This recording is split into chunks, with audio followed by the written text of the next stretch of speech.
on this edition of the Self-Publishing Show. There's a lot of imposter syndrome. Who am I to tell somebody how to do this? And a lot of times people think that you have to be a successful writer to be a good book coach. That's something that I will argue till the end of time. I think it's a very different skill. Publishing is changing. No more gatekeepers. No more barriers. No one standing between you and your readers.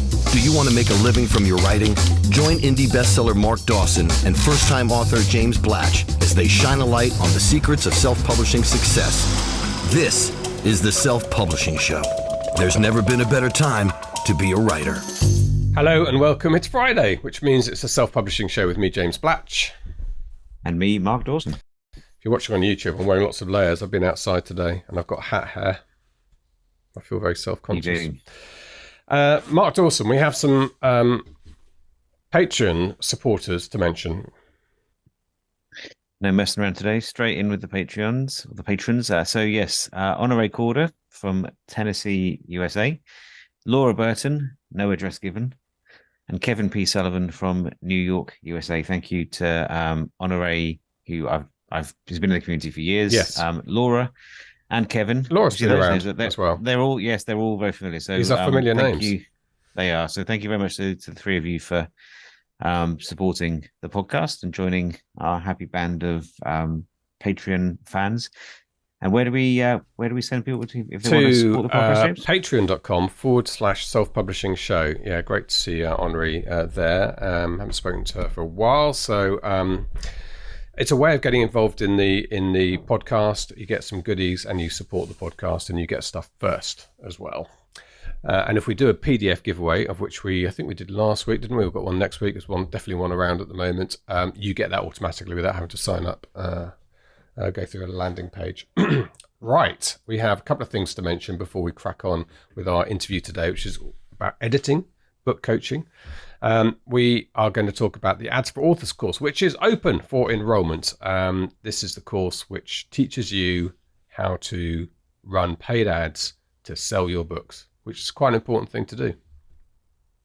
It is, yeah. So we had our Facebook ads expedition, which we ran the week before we launched the course. And had about 4,000 authors in a Facebook group following along. As I produced 7 videos and then some email content that went along with that. And some authors are getting some really good results now. So I saw someone today adding new subscribers at 20 cents per subscriber, that's very good. So enjoyed that. And then we segued seamlessly into the launch of the main course. Isn't that word segue? No, James, no. You can have a segue, but it's segue. Oh my God. Is it? Yes. You segue, but you can have a segue. Oh my goodness. This is S-E-G-U-E. Isn't that segue? It's not pronounced segue. Oh, isn't it? Okay. You don't say I segued into, you say you segued into something. Oh my God. Do you? Yes, you do. You haven't been saying I segued into something, have you? I thought two things joined together in like a radio format was a segue.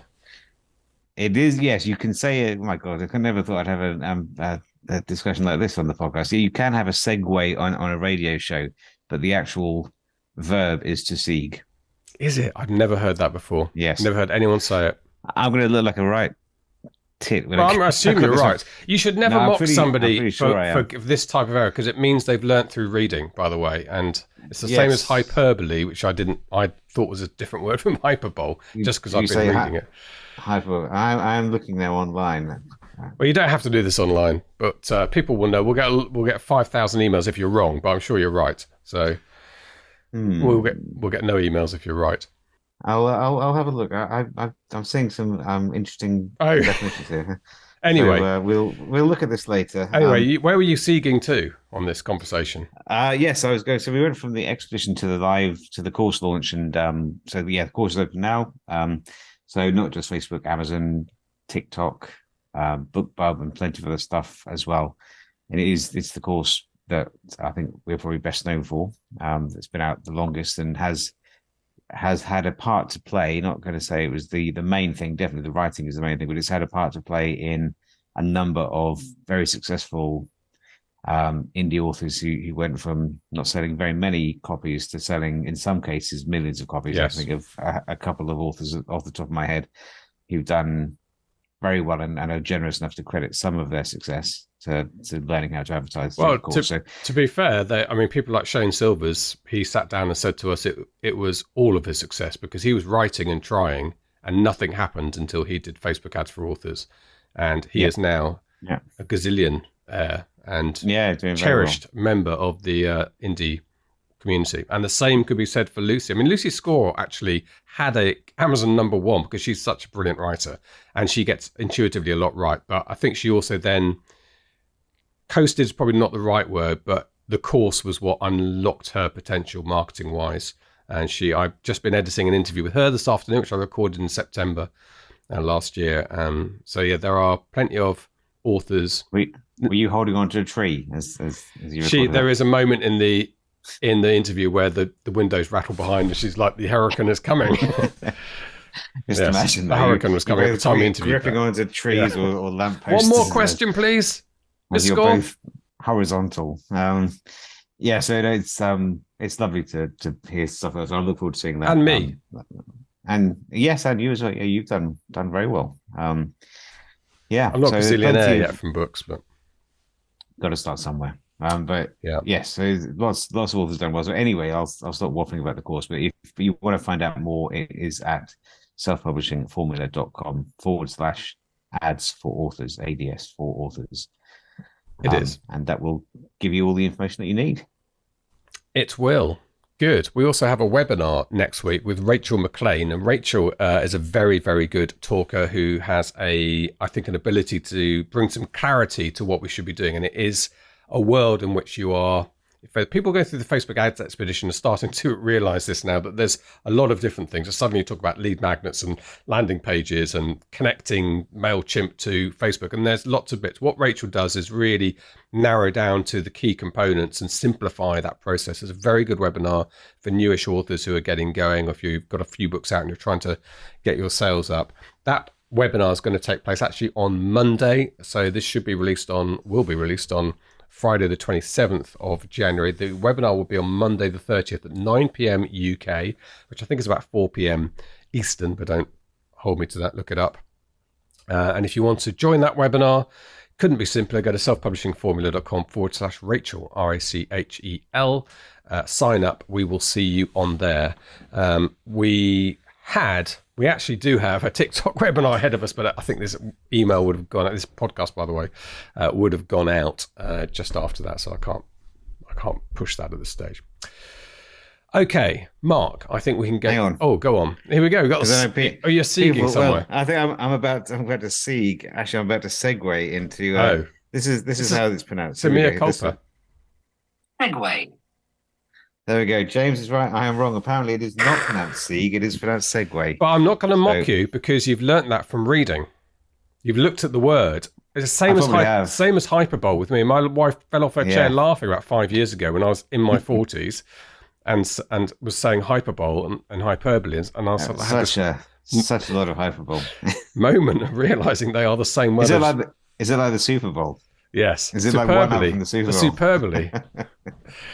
Okay, anyway, here we go. Right, let's get on to our interview. Our interviewee is somebody who will be familiar to regular listeners of the Self-Publishing Show. She is Jennie Nash, somebody who actually played a pivotal role in my movement into writing novels. And she did that because she is a big fan and advocate of book coaching. I love the concept of book coaching. I'm unashamedly a big fan of it. So instead of writing a book all by yourself in the dark, hoping everything's fine, then handing it to a development editor at the end, book coaching does the development, editing, and a few other things along the way, chapter by chapter, keeps you accountable, gives you feedback as you're writing, which is when you really need it, when you're learning your trade. It was perfect for me.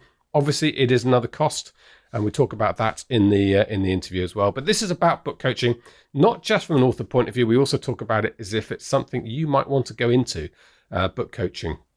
And a bit like sports coaching, you don't have to necessarily be the best writer in the world to be a good editor. In fact, we know that's the case. But you can be you might just be somebody who has the aptitude to be a really good book coach, and that's something you can add to your Repertoire. Repertoire, yes. Okay, let's listen to Jennie Nash, and then Mark and I will be back. Repertoire. Here we go. Here's Jennie. This is the Self-Publishing Show. There's never been a better time to be a writer. Jennie Nash, welcome back to the Self-Publishing Show. We've spoken a few times on Book Lab episodes, but I think this is only your second time as a proper full-length interview, I think. Only my second time. What, are there people who've been on like 10 times? I feel like this is a privilege. No, I think someone's been on 3 times, but I would expect you to be up there in terms of appearances. But here we go. It's a full-length feature version, not a novella, but a novel-length Jennie Nash episode today. And we're going to be talking about book coaching, which is kind of your gig, right? Your thing. It is. I call myself an evangelist for book coaching. I'm all about it. Well, so am I, funnily enough, because it rescued me from, it was exactly what I needed. It's so funny. I look back at that episode in the sense of what happened to me. I was really going nowhere with my book, and I interviewed you, and you described book coaching, and all the way through the interview, I just kept, this is exactly what I need, but it was too perfect, and I didn't say anything at the time. I think I messaged you after and said, I think this is for me, and you sorted out a coach for me, and it was absolutely 100% what I needed, and it took me from somebody flailing about, not really sure of a lot of aspects of novel writing, to on the road to writing a novel. And it was investment in my career, which has seen dividends. So that's my little advert for book coaching. But why don't we start with a kind of explanation, I suppose, of what it is and how it differs from the traditional editorial services that people can get. Right. So most of us know what an editor does and why we need one. They come in when the work is finished to help make it better. And even a developmental editor is going to come in when you have a finished manuscript, and they're going to figure out, how do we continue to develop this? And anybody who's been edited usually has loved it. There's nothing like having somebody else in your story with you, in the creative process with you, paying attention. Usually we're all scrabbling for people to pay attention. Like, please read my pages, please read my book, please tell me what's going on. So when you get those eyes on your pages, people are usually thrilled. And a book coach takes that idea one step further. And we're usually in the process with the writer while they're writing. So instead of waiting until they're finished, we're helping them establish what needs to be done. We're working with the writing and the writer. So both the habits of the writer and the accountability, keeping the project on track, helping them understand the marketplace. A lot of writers new to this have no idea what they're entering. And this industry, as you well know, is very complicated, changing all the time. There's a lot to master. So having a book coach is just like having a basketball coach who's going to help you improve your skills and get you ready for the game and help you do a better job. We're in there with people while they're working. And a good basketball coach will work with you about problems off the court as well as on, which is something I think you just alluded to, that it might not just be the writing, it might be imposter syndrome or not working hard enough and stuff like that, stuff that we have to face as writers. You work with that as well? 100%. And I'm really careful, both in my own book coaching and in the book coaches I train, not to pretend like we're therapists, because we're not. The therapists are, if somebody has trauma in their past or they're trying to sort out something in their life and they're trying to heal, that's therapy, right? But what a book coach can do is those things you talked about are exactly it. It turns out everybody has imposter syndrome. I don't care how accomplished you are in another field or in this field. At a certain point, everybody has it. And keeping a project on track, a book is a very complex undertaking. There's a lot of moving parts to it. There's a lot that goes on, and keeping that on track and keeping accountable is really important for a lot of writers. And some people have that skill and others need to develop that skill. So a book coach is helping. And I would say, it's interesting, at this point in my career, I've been doing this quite a long time, and I have come to believe that those intangible things, those internal things about the writer are the thing that makes the biggest difference between somebody, first of all, who finishes a book, but second of all, who gets it all the way over into publication. That those internal characteristics of the writer matter way more than any craft issue. You have to learn your craft, you just do. But we see so many people who stall out, or they start and stop over and over again, or they write the first 3 chapters over and over again, and those first 3 chapters are amazing, and then they don't finish. Or a lot of people also will get close to finishing and then they'll sort of freak out and they'll put it in a drawer, and that perfectionist tendency kicks in. So I more and more see that those are the things that matter, and those are the things that I'm helping my clients with, and helping people work through it. I find it infinitely fascinating, actually. Yeah, it is fascinating, and this is something that is attainable by everybody. The mindset side of pushing through and getting it completed, but it's incredibly helpful to have somebody leading you there. I was thinking as you were saying that about the pop stars who become big, successful pop stars, who we know their names. There's a million boys and girls who have amazing singing voices. But when you hear someone like Kylie Minogue or Katy Perry, who's the big one my daughter loves, the biggest one in the world at the moment, I forgot her name. Taylor Swift. Taylor Swift lives on a Christmas tree farm. When you hear them interviewed, they are incredibly driven, focused people on being successful. So that's the difference. Not the talent necessarily. I mean, obviously there's talent there, but it's not necessarily that, not all that. It's that they decided to do it. They were the ones who kept going during those low bits, kept going through it. And as a novelist, it sounds like a strange analogy, but it is like that. It's hard writing a novel. How many novels get started and never get finished, do you think? I mean, most people, really. The vast majority of people have a novel, I think, tucked in their drawer. I love the idea, thinking about someone like Taylor Swift. I think about her all the time. I mean, you said one of the biggest stars in the world. And what she has to endure in terms of demands on her time, what her fans expect of her, all those things that come with being in the spotlight and being on the stage.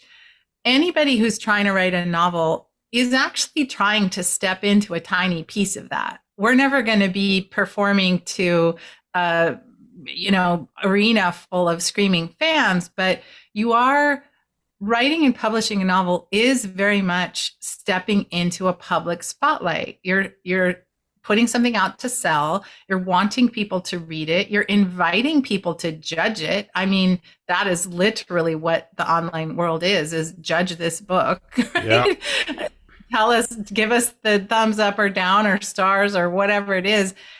And people are not ignorant of this. We know this as subconsciously or consciously, that when we cross over that line to finishing and publishing, we are putting ourselves out there, and things can happen out there that are out of our control, that are scary and uncomfortable. And so I actually do think that those becoming comfortable with those elements is a really important part of becoming a writer. It's saying, I'm going to take up space and I'm going to raise my voice. And, you see, when I see someone like Taylor Swift out there, just walking onto that stage and being in her body as that person that all those fans are looking at, and talk about taking up space and claiming that power. And novelists are doing the same thing. We're doing the same thing. It's a kind of a performance. Yeah. And you do put yourself out there. And that's part of dealing with being, with having had a published novel, is dealing with that. And everybody goes searching for those negative reviews, of course. So having somebody holding your hand professionally, and your family don't always understand this. They do. It's like any job.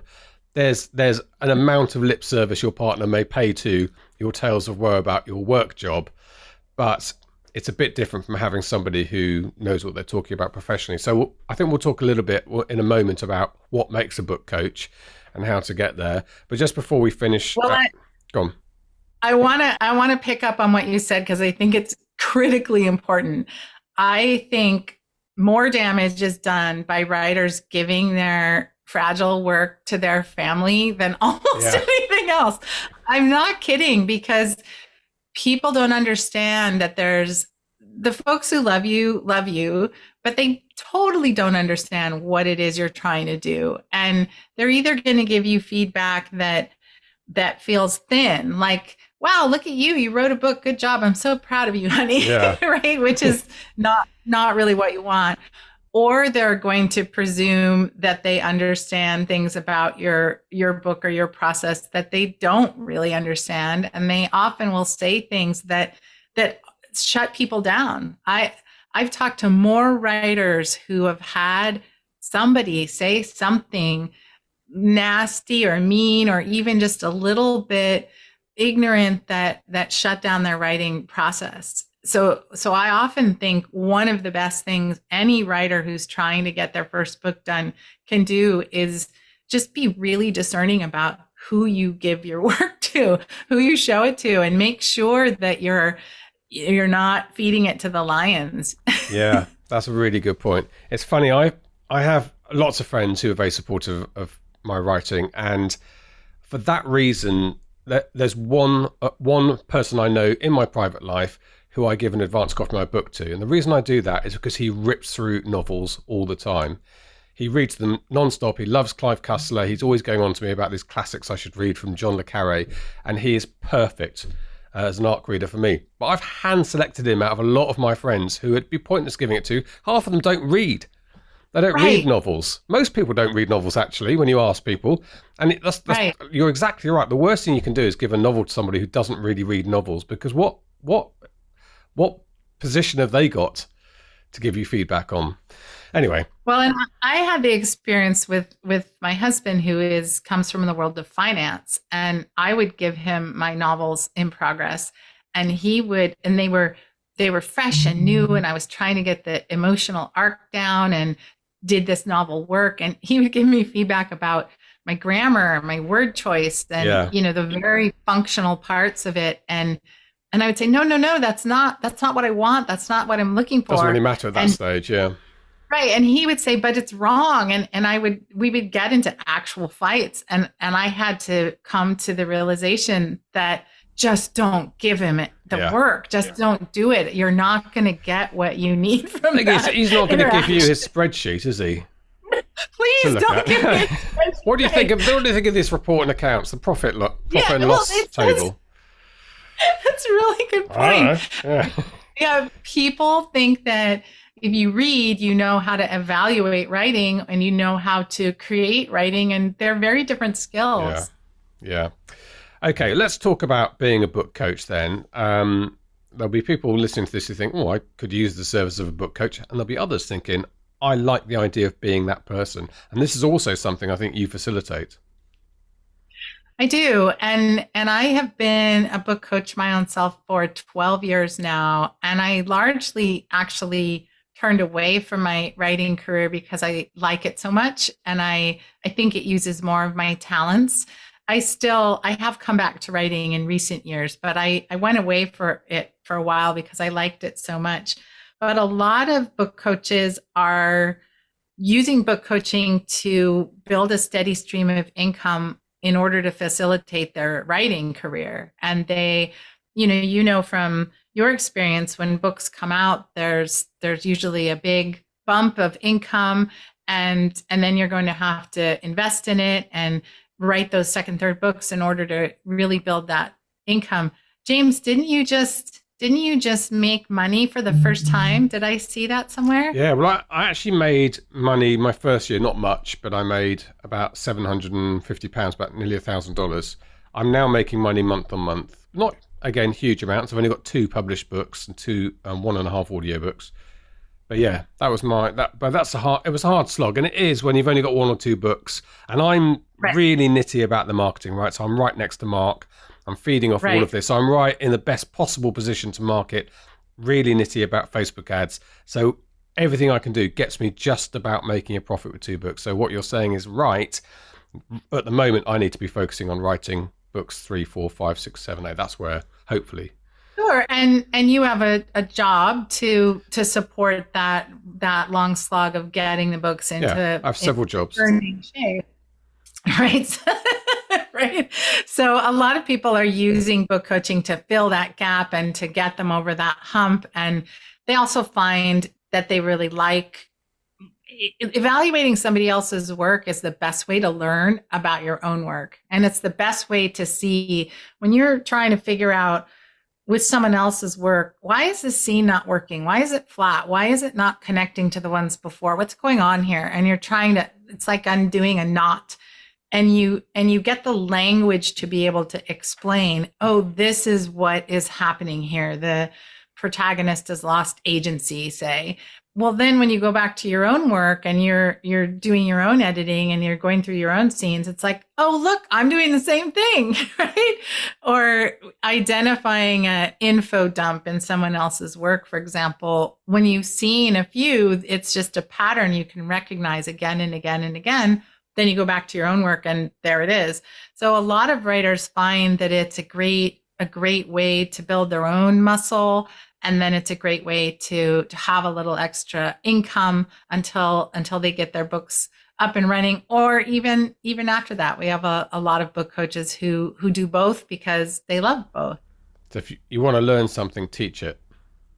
I think so. And it's funny with writing, you can read something and you start reading a novel and just isn't working for you and you put it down and you don't finish.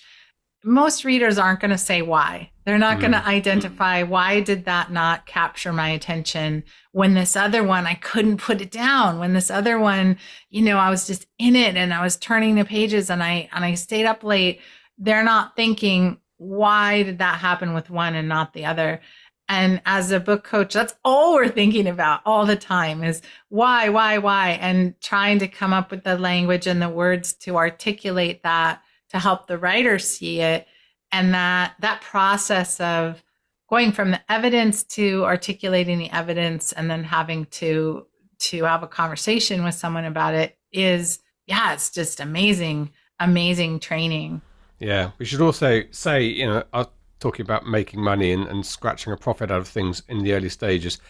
I also see editing and development editing and book coaching as investment at this stage, and I'm not even looking to get that money back immediately. That's like paying for your educational qualification to be a doctor or whatever. You do need to invest in that. It's a lot cheaper than becoming a doctor. Yeah. I mean, I think one of the things that's wonderful about our industry is that anyone can publish a book. Anyone can learn how to do it. Your tools and classes are teaching people exactly what they need to do in advance of publishing, while they come up to publishing, how to produce that book. The information is all there for sure. So anybody can do it. And there's some people, the way that they learn is give me the information, shut me in a room and let me go do this by my own self. And then I think those folks are pretty rare. And sometimes those are the people that are lifted up as, look, here's this debut author who wrote their book in 8 weeks and never showed it to anyone. And it, hit the bestseller list and made a ton of money. It doesn't usually work like that. And most people need more training. And one of the reasons that I am an evangelist for book coaching is that I taught for 13 years at the UCLA writers program, which is one of the largest adult education writers programs in the country. They do a lot of TV writing and, because it's in Los Angeles. So there's that whole component of the writers, of the writers program as well. And I taught in that program for 13 years. And it was very frustrating to be an instructor in that program because I would have 20, 25, 30 students, and every one of those students wanted me to read their pages. That's how you learn. What am I specifically doing well? And as the instructor, I simply couldn't do it. I couldn't read 25 pages from 20 students every week. It was literally impossible. And for what I was being paid, for sure impossible. And I saw that what was happening in the teaching of writing was that the institutions were moving toward things that could be taught. What can you teach in a 6-week or a 10-week class? Well, you can teach how to write a scene, how to write better dialogue, how to craft better characters, how to think about structuring a novel. You can do discrete skill-based learning in that period of time. But what you can't do is give that one-on-one intensive feedback. And there are a lot of people that need that in order to learn and tell me what I'm doing well with my work or not doing well with my work. And in the absence of that, you just get a lot of craft discussion. So I sometimes will see a manuscript where the craft is actually great. The scenes are good, the dialogue is good, the characterization is good, but the whole thing isn't holding together because it's sort of piecemeal and it's strung together and not delivering an immersive experience to the reader. So to get that kind of training, I do think you need to invest in having somebody tell you what's really going on. Yeah. So, I mean, this is two people who are completely convinced about it. And some people listening to this might think this is too much. You both love book coaching. There must be something wrong with it. But honestly, it was my experience was very positive. And obviously, you are a book coach and you train book coaches, so you're going to be positive about it. So I apologize. There's no third party here who's a cynical person here, but you'll have to imagine that. I can offer a cynical view. Okay, go ahead. I've heard it a lot, so I'm happy to offer a cynical view. The cynical view is that it's expensive. Getting one-on-one help is expensive, whether that's from an editor or a book coach. It just is because it's one-on-one. It's not a group. It's not a class. And that is if somebody's trying to break into writing and they are deciding how to spend their money. Like let's say you have a chunk of money that you can invest in this project. Where is the best way to spend that money? I mean, I'm not going to begin to pretend to be able to tell somebody that. It's going to depend on their experience, what they're bringing to the table, all of that. But you were speaking before about the marketing, the Facebook ads, you've got to have budget to do that, because if you write a beautiful book that nobody ever hears about, that doesn't matter, right? It's like a tree falling in the forest and nobody hearing it. So that would be the negative side is, well, this sounds great, but it's expensive and I don't have that money, or I'm trying to write books to get the money. Now you're telling me I have to spend it on some other thing. So that's the other side, I think, of the equation. And something that I hear a lot that I don't have an answer for is that there is a certain elitism to that there's only a certain kind of writer who could afford that, and it shuts out other kinds of writers. And I think that's a real criticism. It's a true point. Like I said, I don't have an answer for it, but those are some of the things that may be in listeners' heads, like, well, that's great, but I certainly can't afford that. And, okay. I need to it's like a catch-22. I need to write the books to make the money in order to afford something like that. It's worth saying I didn't need a development editor after having a book coach through that stage of the writing. I went then to copy edit. So you do, and I think that you'd expect that to be the case, would you not, if you worked with a book coach? I would. Yes. Yeah, I would. I think working with a book coach, you could go right to proofreading usually. Yeah. With that. Well, and you said something earlier, James, that you now feel that you've got your skills in a place where you don't need that anymore. You've upped your game, where you're working on your third book and you get it now. You're doing it. You're rolling. Yeah, I haven't used a development editor for book 3. I'm going straight to copy. Right. So that's something to think about as well. As I see that many, many times where people are done with me. My voice is in their head. They've learned what they need to learn, oh, I need to ask why about that. I need to figure out why that emotion's not on the page. I see my info dumps now. They build that muscle, and it's not like you need the coach for life. Some people like working with the coach and continue, but it is something that you not outgrow, but it's scaffolding that you use to build your skill. I think scaffolding is a really good expression, because you can read a lot of books, self-help books on writing. And so info dumps, for instance, is quite a big one that once you positively identify it and you know what yours look like, you should pick those up. But I found with a book coach, there were much more subtle things that I was doing. Like, I can even remember one of them was if I was in a scene, I used to say that somebody was watching somebody doing something all the time.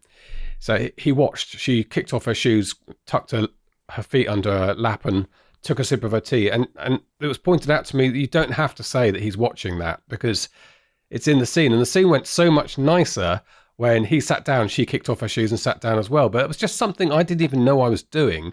Now, I don't know if a book's going to tell you that but once you've been through that process, then when you write a new scene, you can hear exactly your voice or whoever's voice in your head telling you, Right. So that's where I am now. I think when I write a scene, I can cacophony. It is mainly your voice, Jenny, in my head.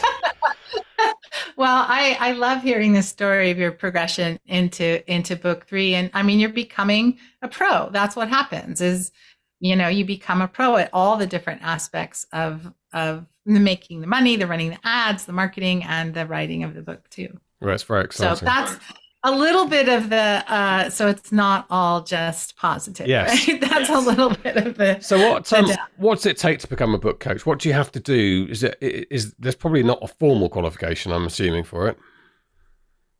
No, it's an apprentice position, much like becoming an editor or an agent. There's a lot of positions in publishing that people become by doing it. So it is work that you become by doing it.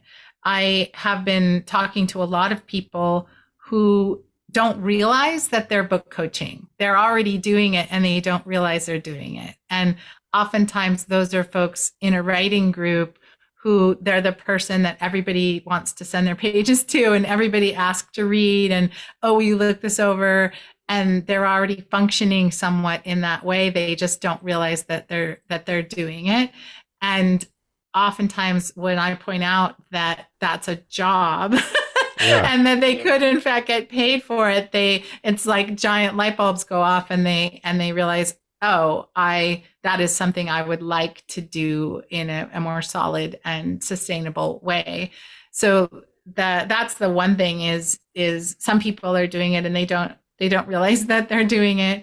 And then the other way we've seen a lot of people who are editors, maybe they're freelance editors and they're being paid in that way for that work.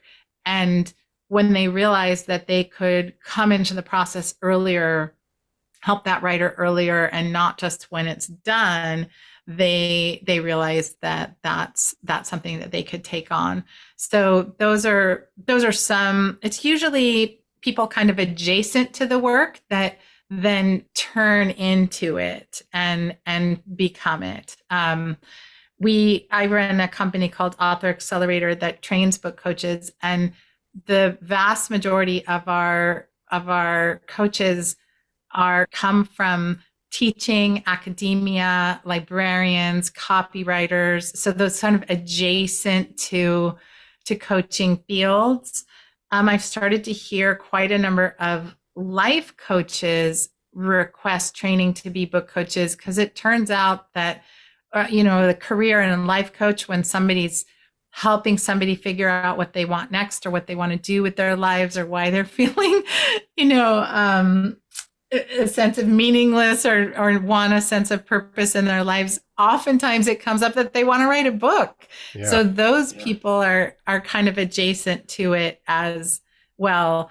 Book writing for so many people is a deep aspiration that they've wanted for their whole lives. And when they finally let themselves say, I'm going to do this, I'm going to commit to this, they're so excited. So yeah, becoming a book coach is I think, first of all, acknowledging that it's a thing that you're close to, and then easing more into the kind of work. It's a framework. It's looking at it in a different way rather than coming in when the writing's done, coming in and thinking about helping the writer as well as the writing. So it's the mindset shift that gets most people there. And what's involved in your course on book coaching?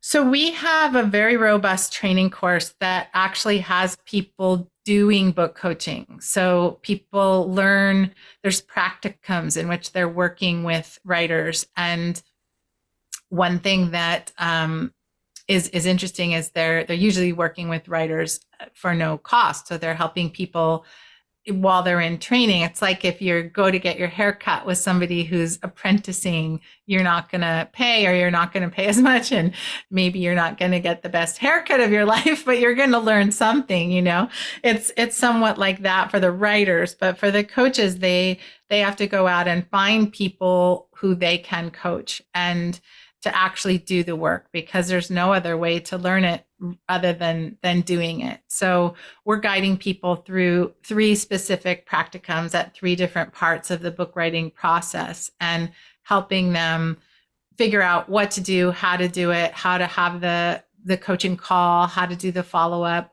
how to think about what writers need. We're talking to them about the red flags that might come up that for you. And we're talking about money. We're talking about marketing, how to price your services, how to talk to people about it. What's fascinating to me is that the things we were talking about with writers are exactly the same things with people becoming book coaches. There's a lot of imposter syndrome. Who am I to tell somebody, how to do this? And who am I that they're going to listen to me?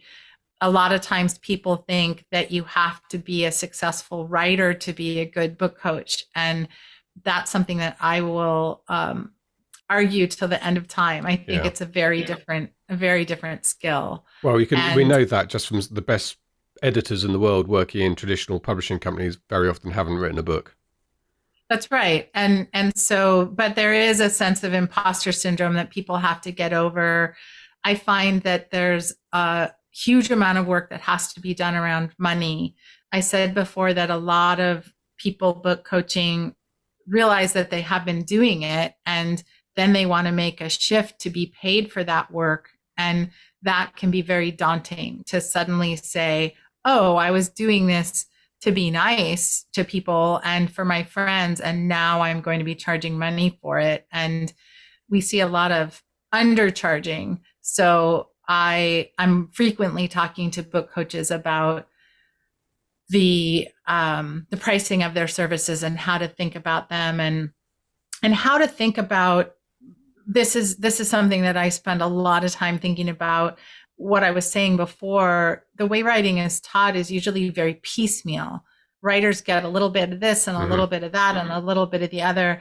And what a book coach is doing is giving more of a whole solution and an investment in that whole process. And so for the book coach, it's thinking about, here's a perfect example, a very tangible example.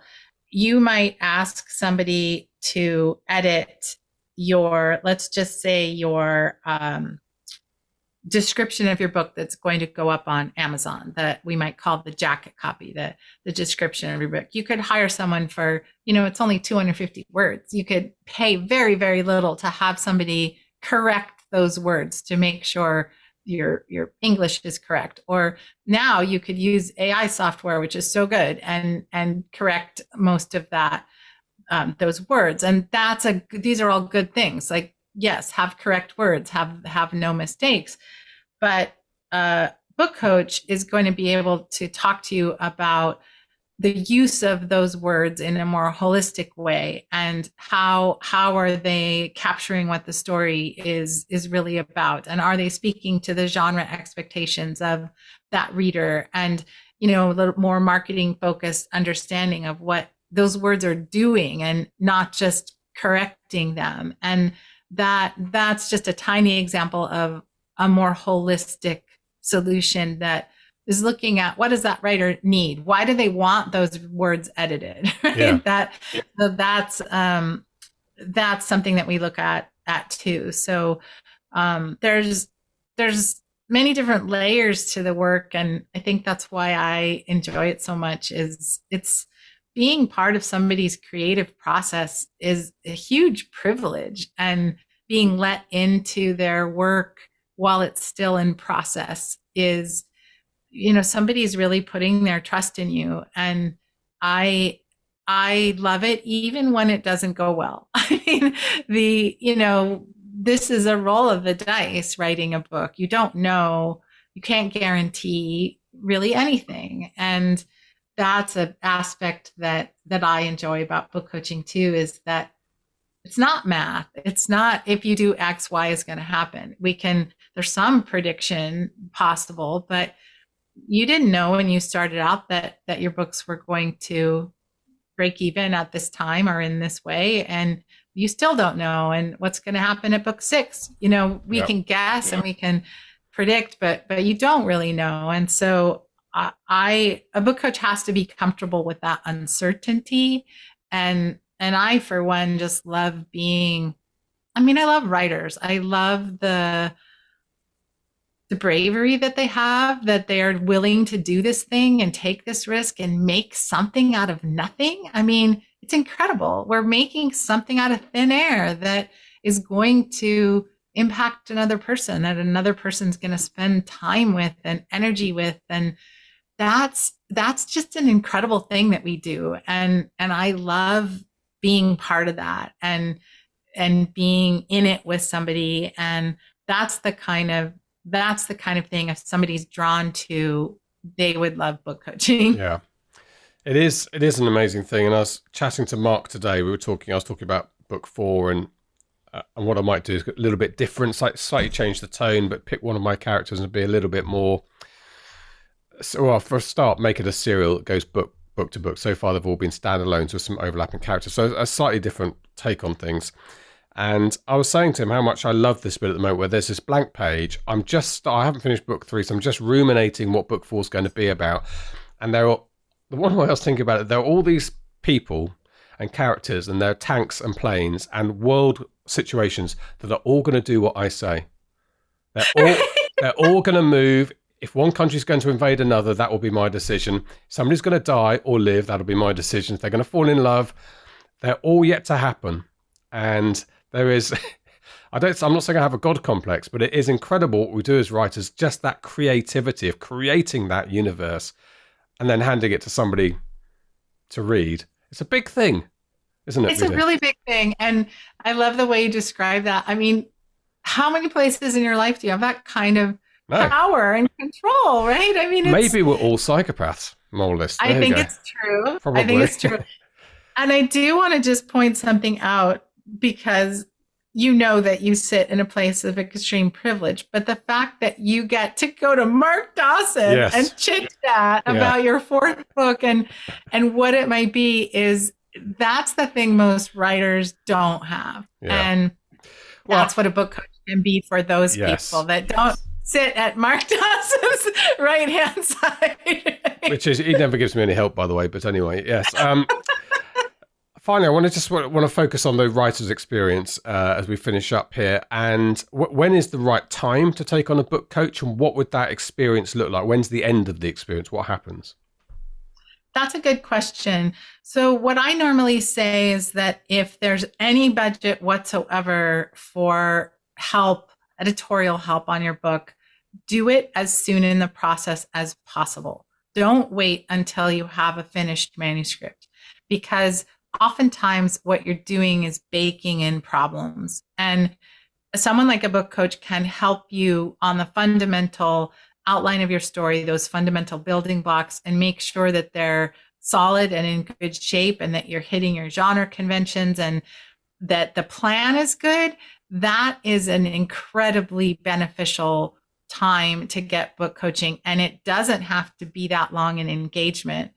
We have a blueprint process that we walk people through. It's a 14-step process, and the coaches do it in different ways and different styles. But a writer can get through that in 4 weeks, 6 weeks. It can be a very short period of time. And then you have this very solid roadmap, and you can go off and write the book and know that you're not going to be baking in any fatal flaws. To me, that is the best possible investment, is to do it at the beginning. Yeah. So most people don't do that. Most people write forward. They've got that vision, like you're saying, and they just want to get it on the page, or they're doing something like NaNoWriMo and they're racing to get the words down. And that, I recognize, is what a lot of writers are going to do. And if that's you, and if that's the case, and you've got a finished manuscript, that's the point at which I would seek help to make sure, okay, what do I have? What do I have to fix or shore up in order to make it better for my next round? So when you're starting and you have nothing, or when you've got a finished manuscript. And one mistake a lot of writers make is they think that the point is to make everything perfect before they give it to that coach or editor. And that's not true. You're giving it to that coach or editor in order to make it more perfect. So they can help you even if it's not, if it's got flaws in it. That's part of what they're going to do, is help you figure that out. So don't imagine that. The reason it's a mistake is if you get all the way till the point where you're polishing your words, and you think that you're that close to publishing, that this is my polish edit, and then you go and you give it to someone for feedback, you're not really going to be open to feedback. No. You're probably going to work very hard to protect what you've written so that you don't have to ruin it or tear it apart. So you want to go to seek help at a point at which you still have energy to process feedback and to make it part of the work.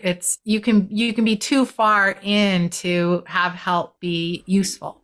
Yes, you do. You just don't want to hear at that stage. There's a fundamental problem with this.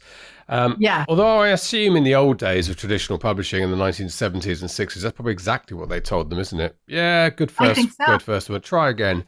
And go back, how depressing that was, but then it took so long to get every book out. Right, finally, costs. How much can people expect to pay for a book coach? And then in terms of becoming a book coach, how much should they expect to invest in that? So people can expect to pay for a book coach anywhere starting around $400 to a whole heck of a lot more. It just depends on how long you're in it and how long you're doing it. But our coaches are setting their own prices, and that's a $400 investment is about the entry level. And when I say a whole heck of a lot more, I have clients who are working on their third books and they just want to work with a book coach. They've got publishers, they're in it. They want me in their process, and they're paying me many thousands of dollars a month. So it can go up to really a much higher price point, but there are definite entry level points that are more affordable. In terms of how much it costs, our book coach training program is $2,400, and that's for a 6 to 9 month training program that involves a lot of support and feedback and help and a very robust course. And most people are earning, in the first year, 48% of our book coaches earn at least $15,000. And of that 48%, I'm just trying to look to make sure I get my statistics right. 40% of that 48% made more than $30,000 in their first year. So people are absolutely earning that money back pretty quickly, and then those folks that are earning the $15,000, the $30,000, they're doing it part time. We have folks who are doing book coaching full time, making six figures and multiple six figures. So the earning potential is there, and that $2,400 class includes a a year of support after you're certified. And our community includes ongoing education and referrals and all kinds of great things. So that's the investment. Book coaching still doesn't have the place in our ecosystem that editing does it? I mean, writers who first... Book coaching is super new. It's very new. And it's come up from the changes in the publishing industry, where, you know, what you guys are doing is empowering writers to take control of their own writing destiny. And the entire industry has moved to that in every way. Even those who are going for traditional publishing deals, they're not editing the way they used to. They're not nurturing careers the way they used to. They expect you to come in with a ready to go book. And so the movement to that writers have to build their own teams and get their own help, that's where book coaching has come from. This was work that used to be done inside the publishing houses, that what you were referring to, the nurturing a career along, helping a writer figure out what to write next, looking at their pages while they wrote. That was all done back in the day, but those days are long gone. Yes. So book coaching has filled that gap, and that's why it's new, is that's a new thing in our industry, that it's not done anymore. A perfect, succinct way to sum everything up and wrap it up. Thank you very much indeed, Jenny. Thank you for your time in sunny Los Angeles. I can see the Californian sun flooding that picture there. It's nighttime here and it's snowy, which is nice, but I do miss. You're Santa Barbara way, aren't you? Are you? Yes. And nice. It is always sunny here, but I'm looking at your Christmas sweater and thinking that sounds kind of lovely. If you're in California, that's what you dream of. And when we're in Northern Europe, you dream of those sunsets. But yeah, there you go. Well, enjoy the snow and enjoy the winter time. And thanks for having me back. This is the Self-Publishing Show. There's never been a better time to be a writer. There we go. So that is Jennie Nash. I love talking to Jennie. She's got so much experience in that field, and she's built this author accelerator business. As I say, I'm a fan because I used it and it worked for me, and it came at exactly the right time. And the more I think about it, Mark, how difficult it is writing a novel. And I'm doing book 4 now, and I'm suddenly really running into roadblocks. I whined on last week about this, and I'm finding it really hard again suddenly. It's something a lot of people do just struggle with by themselves. But the amount of self-help books around today and book coaches, I think, is probably one step up from that. You know, another human who listens to what you're trying to do and professionally talks you through it. There's a cost involved, unfortunately, with that, but very, very welcome aspect, I think, to the indie writing community. Therapy. Therapy, yeah, a bit therapy. We all need that. Yeah, it's useful, and also if you're paying for something, especially when it can be quite expensive, sometimes it's a good way to hold yourself accountable, because you're going to feel you need to get value for money. You invested in something. There's no point in wasting the money. You've got to follow through. So there are lots of reasons why it can be effective. But there are other ways too. I find go for a walk. That's a pretty good way to at least to kind of clear small blocks and things like that. But yeah, occasionally you need to speak to somebody else, and an editor is a pretty good place to start. Yeah, well, I did another interesting interview which I recorded earlier this week, and I'm trying to work out who that was. I'm looking at the was it Helena? No, it wasn't Halima. Who on earth was it? I did an interview in the last week. Very interesting interview that you can't remember. Kate Pickford. It was Kate who I interviewed earlier this week. So I do a lot of interviews. It was a very, very good interview. It's coming up soon.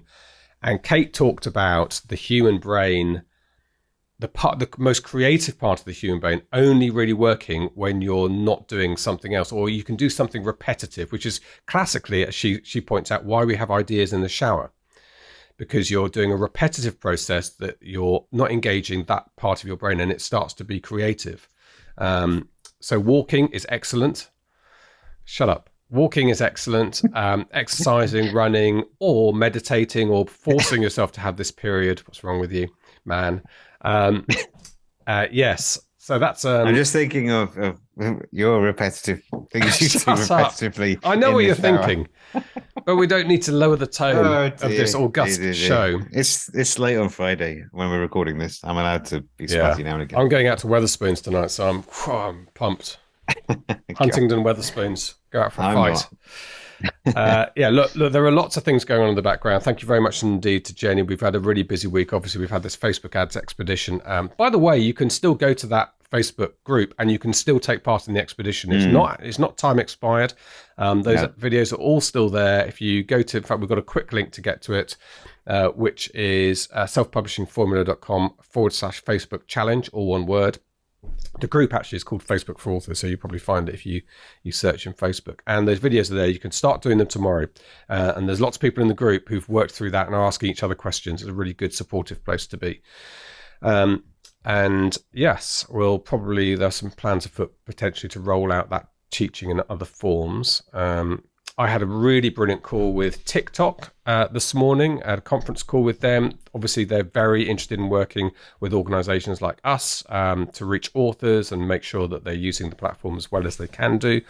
So we'll see where that goes. Looking forward to having them probably at our conference in June. I think that's it.